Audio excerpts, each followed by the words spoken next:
Assalamualaikum warahmatullahi wabarakatuh. Di sini kami akan menjelaskan materi mengenai motivasi dan kepuasan kerja. Sebelum menjelaskan, izinkan kami memperkenalkan diri terlebih dahulu. Saya Nur Indah Zahra dan teman-teman saya. Saya Siti Nur Indasari. Saya Rahma Sarla. Baik, selanjutnya adalah materi-materi yang akan kami sampaikan. Bahasan yang pertama yaitu pengertian motivasi. Motivasi berasal dari kata mifor, artinya dorongan, daya batin atau menggerakkan. To motivation artinya mendorong untuk berperilaku atau berusaha.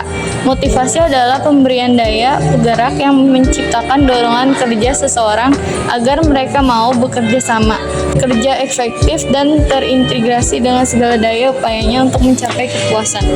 Berikutnya adalah pengertian motivasi menurut para ahli. Yang pertama, menurut Rifai 2010, serangkaian sikap dan nilai-nilai yang mempengaruhi individu untuk mencapai hal yang spesifikasi sesuai dengan tujuan individu. Sikap dan nilai tersebut merupakan sesuatu yang invisible yang memberikan kekuatan untuk mendorong individu bertingkah laku dalam mencapai tujuan.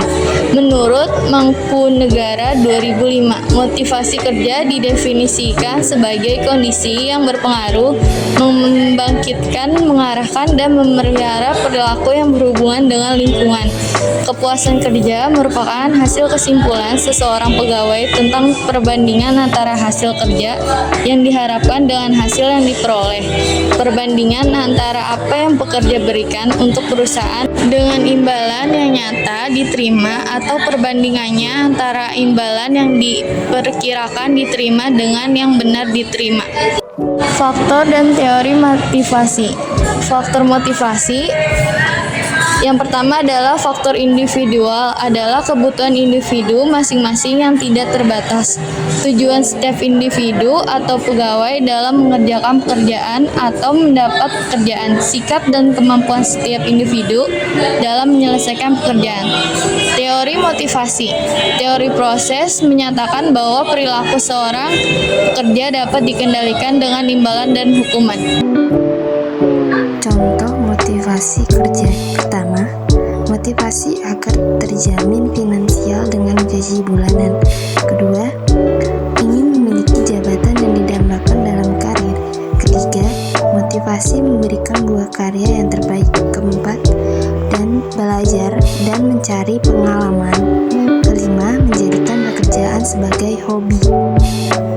Selanjutnya, pengertian kepuasan kerja. Kepuasan kerja adalah kadar kesenangan dalam diri seorang karyawan atas peran dan pekerjaannya dalam suatu perusahaan. Tingkat kepuasan umumnya dipengaruhi atas adanya timbal balik yang sesuai harapan. Selanjutnya, menurut para ahli dari kepuasan kerja, di sini ada dua.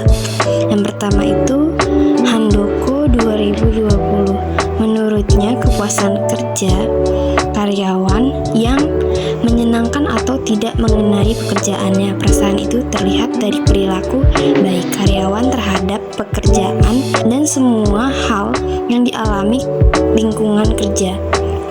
Selanjutnya, menurut Sutrisno 2019 kerja, menurutnya itu suatu sikap karyawan terhadap pekerjaan yang berhubungan dengan situasi kerja sama antar karyawan, imbalan yang diterima dalam kerja, dan hal-hal yang menyangkut faktor fisik maupun psikologis. Selanjutnya, ada manfaat kepuasan kerja karyawan. Yang pertama, ada meningkatkan produktivitas. Yang kedua, menumbuhkan sikap loyalitas. Yang ketiga, menurunnya tingkat ketidakhadiran. Dan yang keempat, meningkatkan pelayanan perusahaan pada pelanggan atau klien. Faktor yang mempengaruhi kepuasan kerja. Yang pertama ada job description sesuai dengan kompetensi. Yang kedua upah. Yang ketiga lingkungan kerja yang kolaboratif. Yang keempat tantangan baru. Dan yang terakhir jenjang karir. Dan materi yang terakhir yang akan kita bahas yaitu hubungan motivasi dan kepuasan kerja. Motivasi semakin penting karena manajer atau pimpinan membagikan pekerjaan kepada bawahannya untuk dikerjakan dengan baik dan terintegrasi kepada tujuan yang diinginkan. Kepuasan kerja adalah sikap emosional yang menyenangkan dan mencintai pekerjaannya. Sikap ini dicerminkan oleh moral kerja, kedisiplinan, dan prestasi kerja. Kepuasan kerja dinikmati dalam pekerjaan, luar pekerjaan, dan kombinasi dalam dan luar pekerjaan. Selesai sudah materi yang kami sampaikan saat ini. Semoga bermanfaat untuk kita semua. Mohon maaf bila ada salah-salah kata dan salah dalam penulisan. Wabillahi taufiq wal hidayah. Wassalamualaikum warahmatullahi wabarakatuh.